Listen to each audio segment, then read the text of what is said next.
All right, I call this regular meeting of the Board of Education to order at 7 o'clock p.m. Thank you for coming, and for those that will be watching the recording of this meeting on YouTube in the future, all board members are present, all board members are present with the exception of Michelle Heika, and a quorum is established. At this time, I invite those willing and able to stand for the Pledge of Allegiance. To the flag of the United States of America and to the republic for which it stands, one nation, under God, indivisible, with liberty and justice for all. Okay, thank you. We'll now move on to our first public comment period. Trustee Sislo has agreed to serve as tonight's timekeeper. Be advised that this meeting is a meeting of the Board of Education and public for the purpose of conducting the school district's business. It is not to be considered a public meeting. There are 2 times for public participation during the meeting as indicated on the agenda. When addressing the board, you'll be advised to state your name.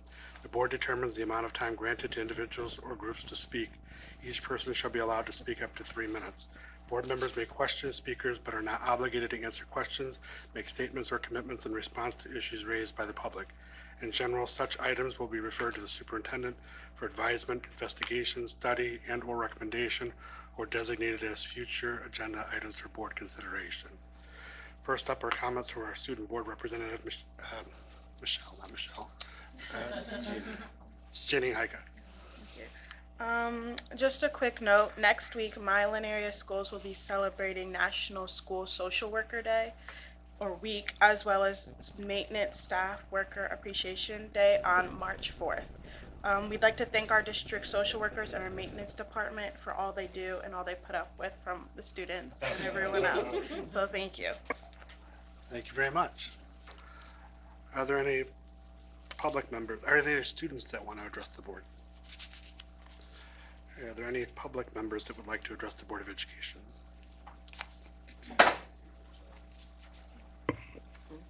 Good evening, Andrea Bennick, and I'm speaking as the PAC representative this evening. I just wanted to provide the board and the community with a couple of brief updates from the WISD PAC and some updates from our district. We are excited to welcome Heidi Phelps to the district and look forward to connecting with her to continue our collaborative efforts between families in the district and the WISD. The WISD and PAC recently went through the state's least restrictive environment compliance monitoring process.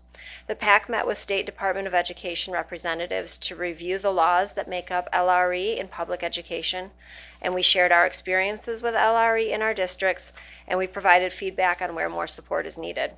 The state did a good job ensuring that our feedback was anonymous, thoughtful, and focused on LRE. One notable part from that process was that the state expressed that they are almost universally experiencing feedback that support is needed in the areas of non-academic settings. The law states that, quote, each public agency must ensure that each child with a disability participates with non-disabled children in the extracurricular services and activities to the maximum extent appropriate to the needs of that child. The public agency must ensure that each child with a disability has the supplementary aids and services determined by the child's IEP team to be appropriate and necessary for the child to participate in non-academic settings. End quote. Non-academic settings refers to areas of education like lunch, recess, field trips, as well as extracurricular activities that receive school funding. This is supposed to be documented in students' IEPs, and in transition IEPs for high school settings, there's a specific area of the IEP noted as community involvement. I want families and our district to know that students with disabilities have the right to join their non-disabled peers in areas outside of the classroom. The PAC also shared feedback that broader representation for family input is necessary in this process.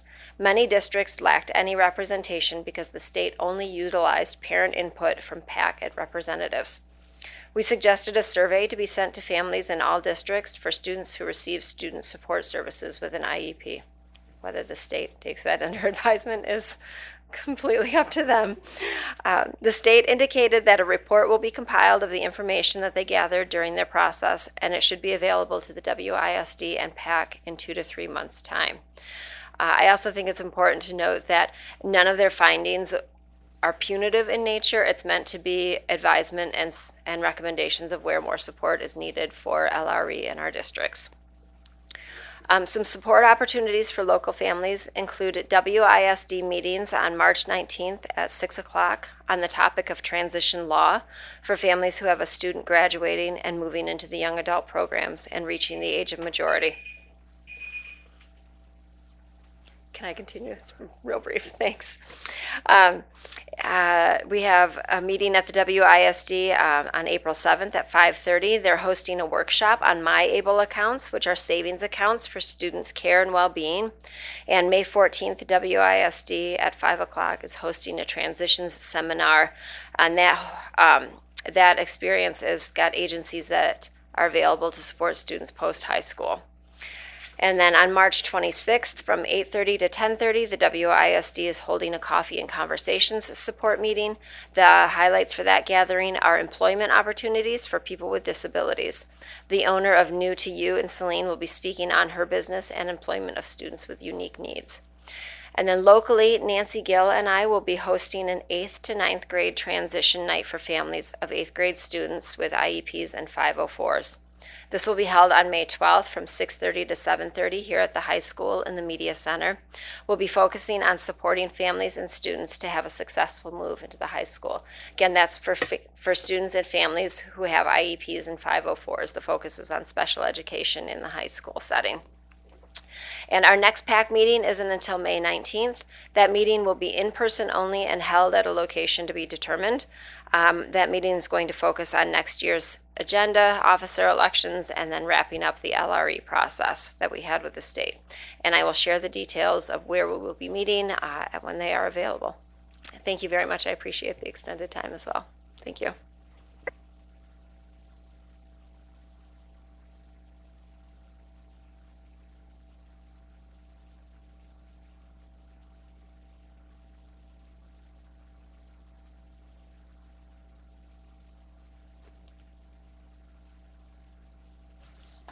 Motion by Pryor.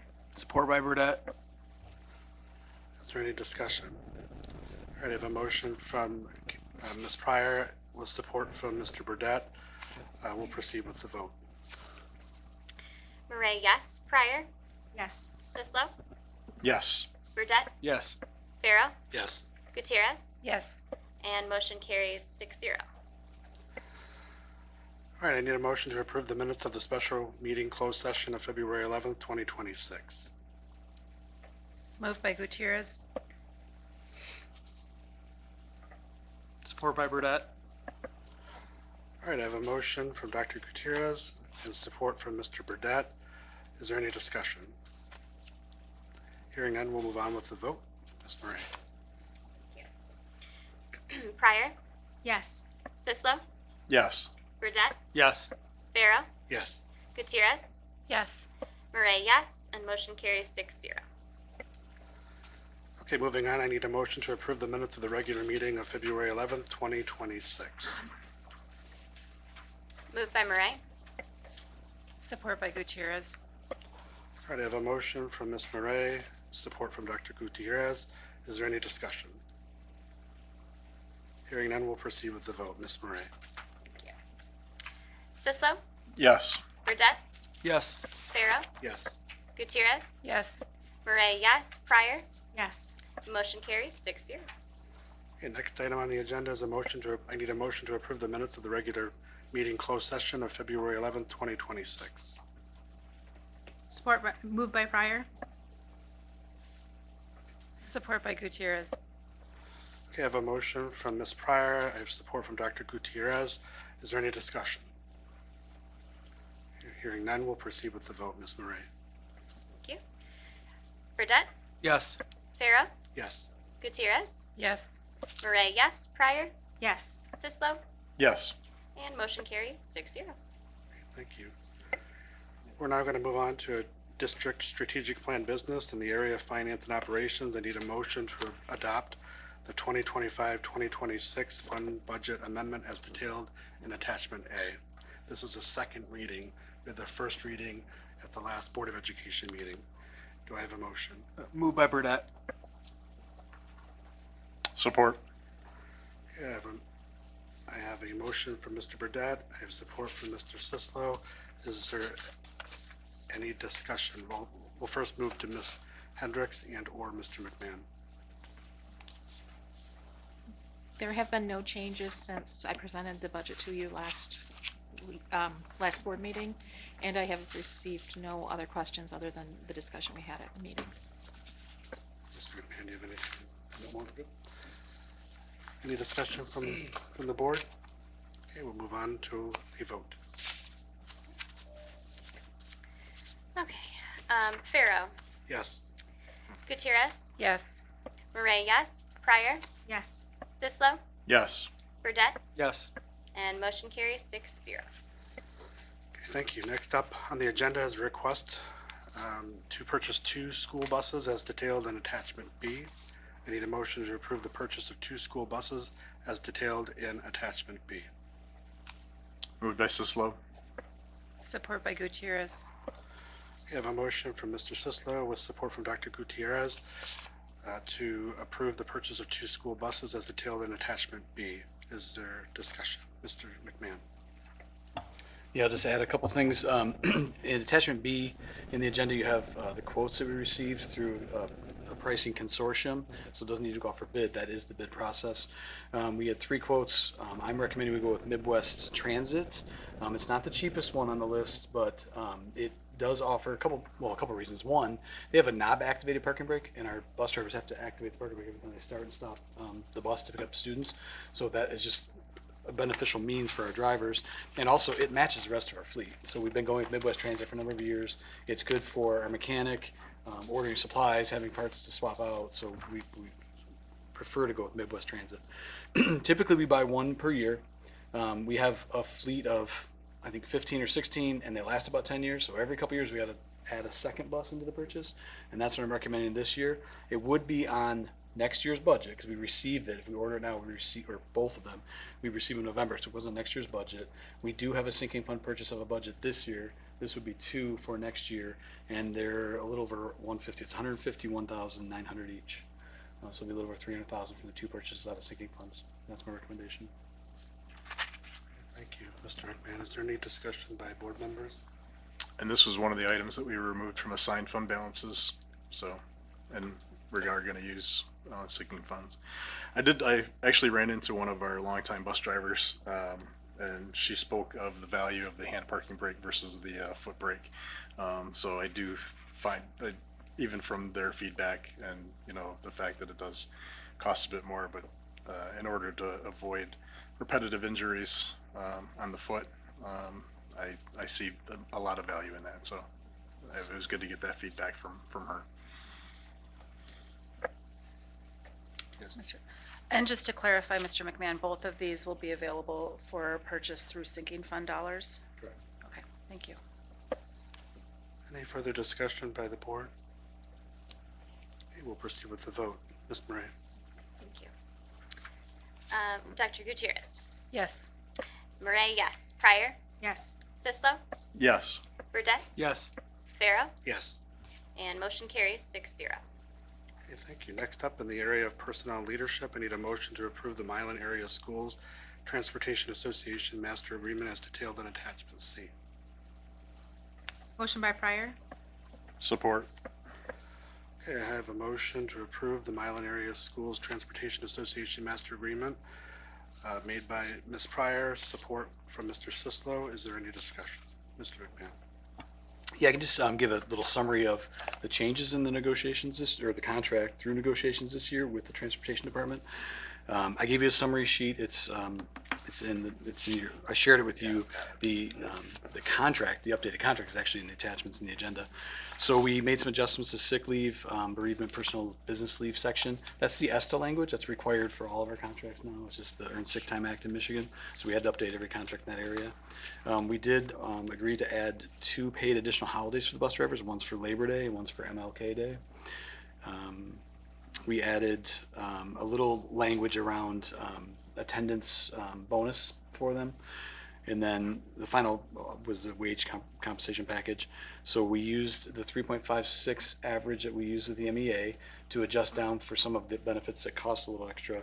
And they're going to get a 3.03% wage increase across the scale. Any discussion by the board? Hearing none, we'll move on to a vote. Ms. Murray? Excuse me. First on the list. Murray, yes. Pryor, Yes. Sislo, Yes. Burdette, Yes. Farrow, Yes. Gutierrez, Yes. and motion carries 6-0. Excuse me. Okay, the next item on the agenda is to extend Superintendent McMahon's contract with Milan Area Schools for an additional year. We need a motion to extend Superintendent McMahon's contract with Milan Area Schools for an additional year. Moved by Gutierrez. Support by Burdette. Okay, I have a motion from Dr. Gutierrez with support from Mr. Burdette to extend Mr. Superintendent McMahon's contract with Milan Area Schools for an additional year. Discussion, I just want to comment that per language in Superintendent McMahon's contract with the district, the board needs to take formal action prior to March 1st each year on whether or not to extend Mr. McMahon's employment for an additional year. This action does not set any salary figures or change any language of the contract. This action simply adds a year to the end of his agreement. The new ending date would be June 30th, 2029. Is there any further discussion by board members? Just that this is a common thing that all boards do. I mean, this is nothing that's different that we're doing, just as an Very extension. standard. Yep, very standard procedure. Any other comment by the board members? Not only is it standard, but it's a requirement of the contract as it is written. Correct. All right, hearing no further discussion, we'll proceed with the vote. Murray, yes. Pryor, Yes. Sislo, Yes. Burdette, Yes. Farrow, Yes. Gutierrez, Yes. motion carries 6-0. All right, next up on the agenda is a motion. I need a motion to approve the changes to the Administrator's Handbook as detailed in Attachment D. Moved by Sislo. Support by Murray. Okay, I have a motion from Mr. Sislo with support from Ms. Murray. Discussion, Mr. McMahon. Yeah, I'll just kind of summarize attachment D in the agenda. We made a few adjustments in the Administrator's Handbook this year. I'll just go through them relatively quickly. So there was last school year around November-ish, the board approved the non-affiliated salary schedule because it was an ORS requirement. This would have been June. The board then approved the Milan Area Schools administrative salary schedule for anybody hired after June 1, 2025. So there's actually two salary schedules governing in the handbook. So I just added language to reflect that those employed after June 1, 2025 will be on the administrative salary schedule. Those before are on the non-affiliated salary schedule. I did add language to reflect changes in titles to 3 positions.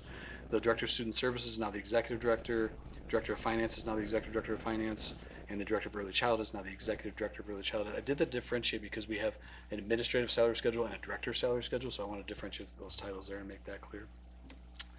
I added some language to differentiate longevity payments for those hired after June 1, 2025, because their salary schedule has a different structure and longevity, a little reduced.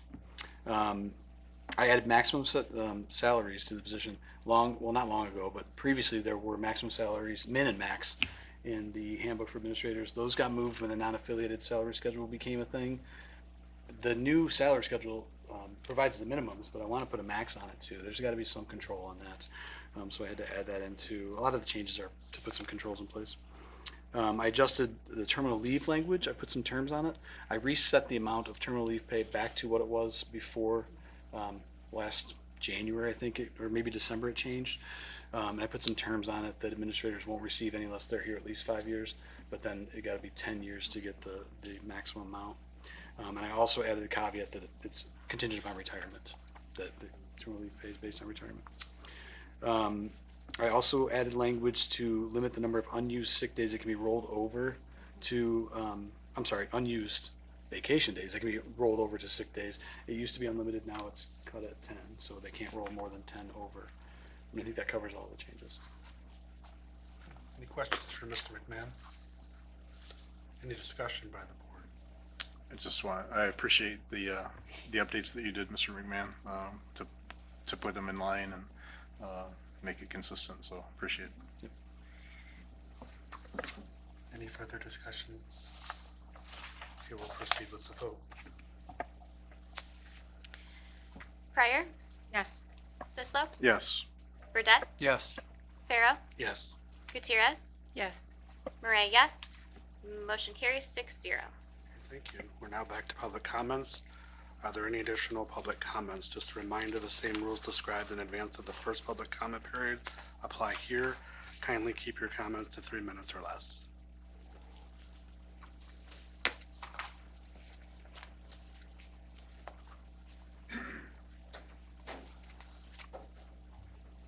George Elder.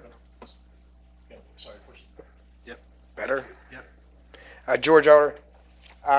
Again, the board is not a place where you should be discussing political bias on somebody. Actually, I looked it up, and it says neutrality. Public schools are expected to remain politically neutral and should avoid endorsing specific political viewpoints. With the walkout, you guys praised for the few students that walked out. You guys didn't give any praise to the kids, the majority of the kids that stayed in school to actually be at school to learn. That's, you're telling the kids to do it's not all right to do a good thing, but it's all right to do the bad thing. The board's no place to split your political views. So I think that, you as a board, I think you should give good consideration to the kids that did not walk out of the school and done what they were supposed to in a classroom and do their schoolwork. Thank you. Thank you for your comments. Are there any other public members that would like to address the Board of Education? Okay, thank you very much. Next up on the agenda, Ms. Bookout, you're up with Assistant Superintendent comments. All right, thank you, Mr. Farrow. I have 3 updates for the board this evening. The first is that during the week of March 9th, students in 7th, 9th, and 11th grade will be participating in the Michigan Profile for Healthy Youth Survey, or MiFi. Parents and guardians of students in those grade levels have received an email from their building principal with detailed information about the survey, as well as a list of all of the survey questions for parents to review in advance of that. Participation in this survey is voluntary, and families may choose to opt their child out of taking the survey. The information that is gathered does help to inform our health curriculum and also future planning for our students. So if there are parents in 7th, 9th, 11th grade, I encourage them to take the time to carefully review that material and make the decision that's right for their child and their family. I also want to note that selected 8th grade students at the middle school took the National Assessment of Educational Progress, or the NAEP, yesterday. The NAEP is a national assessment that provides a snapshot across the country of student achievement. So I want to thank our staff for all the work that they spent putting that assessment in place, and also especially for our 8th grade students that had to spend part of their day taking that additional assessment. So we appreciate their cooperation in that. And finally, I'd like to highlight our winter NWA benchmark scores, which I will pass through to you. They do show strong growth across the district. There's a lot of data. So what I did is I just added a text box at the bottom that kind of summarizes the growth, so you don't have to look at all of the numbers there. But at the early elementary level at Paddock, kindergarten and first grade winter scores in both reading and math show that our students are performing above the national norms, which is wonderful to see. And both grade levels exceeded their winter growth goals. Young Fives is also showing solid progress, particularly in math. So many of our younger students are already meeting or exceeding their actual spring growth goals already at the winter. So we're excited to see that. At Simons in grades 2 through 4, winter achievement is at or above the national norms in both subjects, and all grade levels exceeded their winter growth goals. And several grades have actually already met or surpassed their spring growth goals in both reading and math. So also very excited to see that. At the middle school level, winter achievement is at or above national norms in most of our grades. We saw especially strong growth in 5th grade ELA and math, 8th grade ELA, and 6th grade math. And the overall trends across all of the grades are remaining positive. So it's exciting to see those winter scores come through and are evidence of our teachers' hard work. We do use this data to see how our core instruction is working for our students and also determine where we might have some areas for growth and where we have individual students that might need some more support, and to provide information and intervention for those students. Thank you. Thank you, Ms. Bookout. This is very well done. Thank you. Any questions for Ms. Bookout?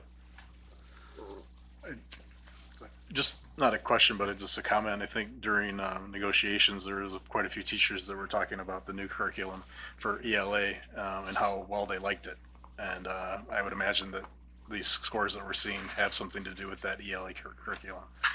Yeah, I could definitely say that we saw some very strong reading scores, especially in our lower elementary, because as you know, curriculum builds. So for our students that are in upper elementary, when they haven't had the foundational skills, it's a little bit more that the teachers are doing backfilling. But especially at the K1 level, the teachers are seeing really amazing growth. And we are going to be presenting in a board meeting in May to share a little bit more at the end of the year to talk about how the implementation of that curriculum's gone. Thank you. Mr. Farrow? Yes. Thank you, Mrs. Bookout. This is really helpful, and again, like Mr. Sislo said, very nicely done, and I think our students and our faculty should be very proud of these. What I keep hearing in the national news is how close we are to getting back to before COVID times, and I wonder how much work it would be, or if the data is readily available to see these scores, the trajectory of these scores. So our kindergartners from 2019 through now. And that might, I think, as a board, help us understand kind of where our district is on rebounding to the learning loss that happened nationally during the COVID pandemic. And I just wonder if that would be a ton of work to pull together. It would be some work, but I'd be happy to pull it together for the I'd board. be really interested to see that. Sure. And we've seen a little bit of it during the superintendent evaluation, and it looks very positive. And so I think it would be good for us to be able to take a look at that and be able to communicate that to our families as well. And I love data, so if I could be helpful in putting that together, I'd be happy to do it. Spreadsheets and I are really good friends. Great, thank you very much. Next up is the superintendent comments, Mr. McMahon. Thank you, Mr. Farrow. Before I start, I want to go on with what Mr. Sissel said about the new curriculum and that they're feeling good about it. It's a lot of work too. They're putting in a ton of work. First time through, so I just want to thank the teachers for all the work they're putting in. They are seeing results, but they're also working extra hard to make it come to life. So we're really thankful for their efforts. I just have a few comments today. I want to start by thanking our PECC, our Early Childhood Director, Mrs. Kishiyama, and her staff for the work they put into holding their open house event last Thursday. I was able to stop by, and it was great to see all the new families, many expecting mothers, a number of staff members with young babies coming in or planning to have young babies in. So it was good to see the building full, and they got to tour the building and meet the folks. They're getting ready for their enrollment that starts this Sunday. There's a message going out to the community on Sunday at noon to remind them that enrollment begins for PECC. And then in the same line, we're also looking forward to our kindergarten roundup that'll be held on March 25th. There'll be more to come on that eventually, but they're kind of gearing up for next year already at Paddock. I would like to take a minute to thank our technology director, Gina Kazan, and her team. They've been putting in a lot of work. So there's two big projects they're doing right now. We're upgrading our phone system, our old system. They've been working at patchworking our old phone system. In fact, you can't buy.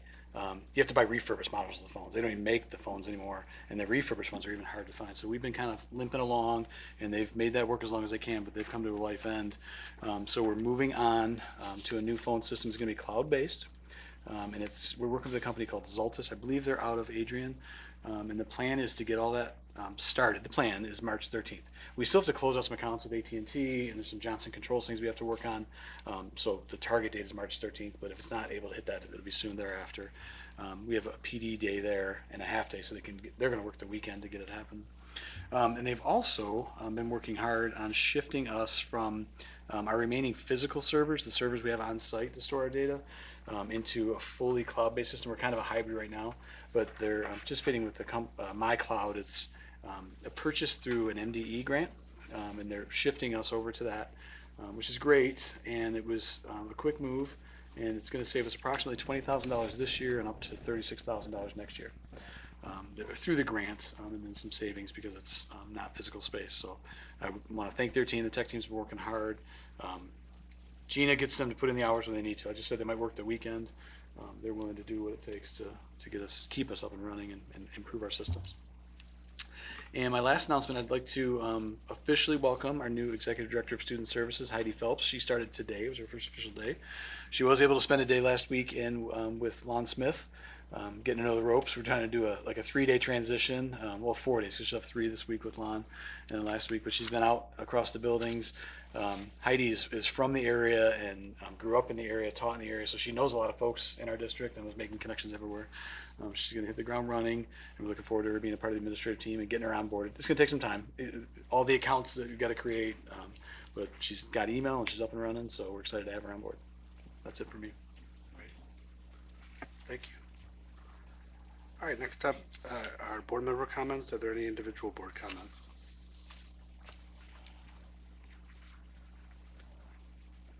Mr. Gutierrez. I have just a couple. I wanted to thank Mr. McMahon for highlighting the phone safety or the phone system upgrade. I saw that in one of the building newsletters as a parent, and my first thought was, geez, the board's been talking about this for a while now, and glad to see that moving forward. I see it as an investment in safety within our buildings as well, so I'm really glad to hear that. I'm also delighted to hear about the 8th to 9th grade transition night that Mrs. Bennick, yes, and Mrs. Gill are going to be hosting. And I just want to make sure, I think that that's such a wonderful event. I want to make sure that our district will be highlighting that. I don't know if we're reaching out to families individually to let them know. Yeah, okay, fantastic. So thank you to both of you for doing that. And then I also just wanted to publicly thank Karen Lambert, Heather Finch, who's here tonight, and Lonnie is the other. I don't know if anybody's been paying attention to the Sun Times lately, but I was far behind in my reading, and I had 3 issues to read the other day, and I was just so delighted by the amount of really great coverage that the reporters for the Sun Times have been providing for not only the community, but especially the district. There was one 2-page spread that was like all Milan athletics, and it was just really great to see. There were stories about the work the board is doing, work that the schools are doing, and I really appreciate the partnership, and I'm grateful that we have that in our community. So that's all I had. Thank you. Ms. Pryor. I want to thank everybody for reading the policies. I didn't get very many comments back except for one. For the next board meeting, I will have an updated copy of 2504 to look at removing the end address at the end of the first line. Apparently that slipped through when we asked people to speak at public comment. We don't require their address, and so we would like to remove that to make sure it's not part of our policies. So I will have that updated next time. The list of the ones to review for 311 are located in the Dropbox folder, but it is policy 3108 through 3115F, the form. And just a reminder, the forms are highlighted in blue on the website to let you know that they are fillable, so the district can use them as needed. So it is purposeful that way. And so the ones that are approved are on the district website, and that's where I would review them from. Anything in the Dropbox may have been updated and changed when they were uploaded last year, and I wouldn't want anybody reviewing the wrong ones, so get them from the district website. I would also like to say I was able to attend the regional boys basketball game on Monday. It was a hard game, but our boys played well, and what I wanted to comment the most on was it was a very hard game, and the loss was large, but our boys and our team and our families had such good sportsmanship. I was very proud to be from Milan that night. They were very good about it, and so thank you to everybody who came out. Ms. Gutierrez was there, and we were able to watch. I was able to watch a majority of the game. So congratulations to those boys. You should be really proud that you made it to the regionals, and I look forward to you playing next year. That's all I had. Thank you. Mrs. Islo, Mr. Burdette. So just want to say since our last meeting, I was able to catch JV and varsity boys basketball game against New Boston Huron. JV pulled out a very exciting win. It was also senior night, and there was also a recognition of last year's girls and boys bowling teams, as well as a couple of individual medalists for track and wrestling.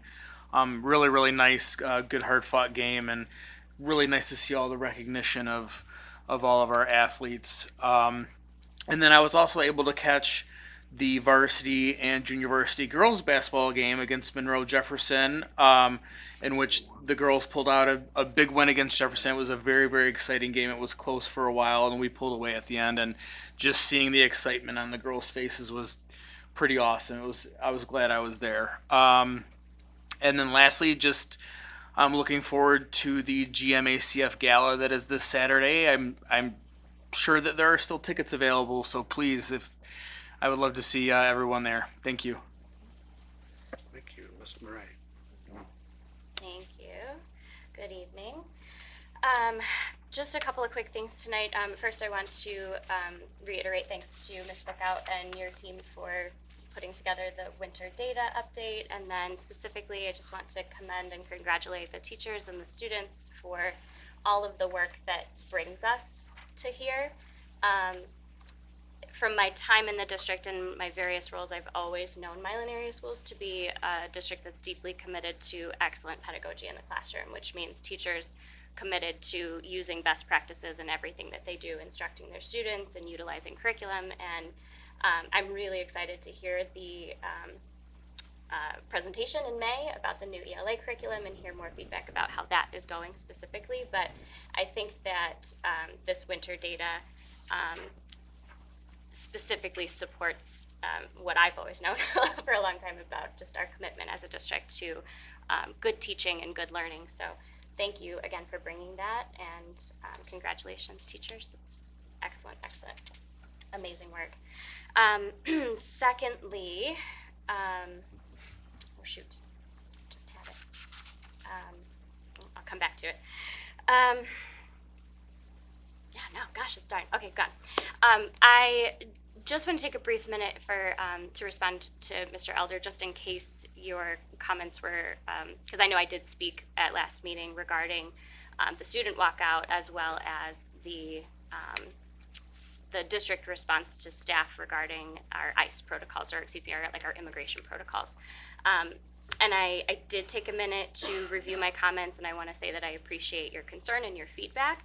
And I would like to clarify that my comments were focused on the administration's duty to maintain a safe and productive learning environment for all students. You are correct that the students who choose to walk out and the students who choose to remain in classrooms both have rights.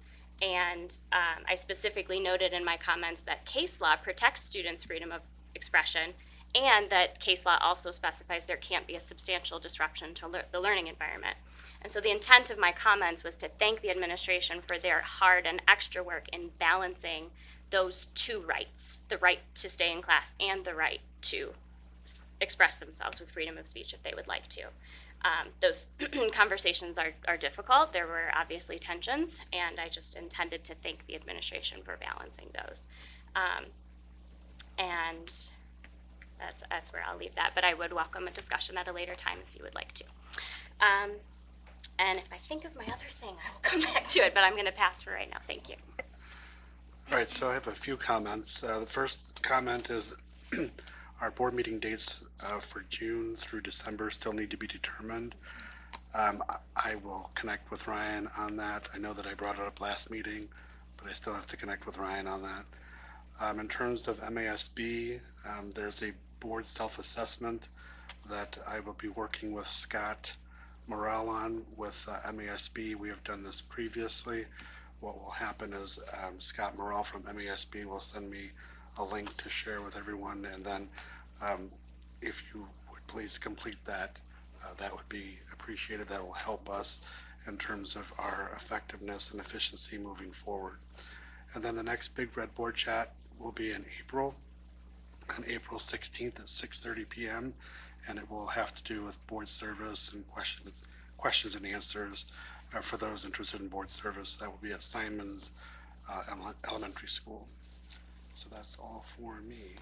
So Sarah, did you think of your last No, comment? it'll have to wait, so thank you. Yes. As far as the big red board chat dates, once we have the board meeting date set, that's when I will Okay. select them and supply them, because I want to try to do them on opposite weeks if possible. Sounds good. Thank you. All right, any other board comments at this time? All right, next item on the agenda is a closed session for the board. I need a motion to enter into closed session pursuant to Section 81C of the Michigan Open Meetings Act for negotiation strategies. Moved by Sislo, Support by Burdette. All right, I have a motion by Mr. Sislo with support from Mr. Burdette to enter into closed session pursuant to Section 81C of the Michigan Open Meetings Act for negotiation strategies. Just so everyone's aware, there will be no actions taken immediately following our closed session other than to adjourn the meeting. Those of you in attendance can stay, but you do not need to stay beyond this point, as we will simply adjourn the meeting when we return from closed session. Is there any other discussion? All right, hearing none, Ms. Murray. Thank you. Sislo, yes. Burdette, Yes. Farah, Yes. Gutierrez, Yes. Murray, yes. Pryor, Yes. motion carries 6-0. Okay, the board's entering into closed session at 7:41 p.m.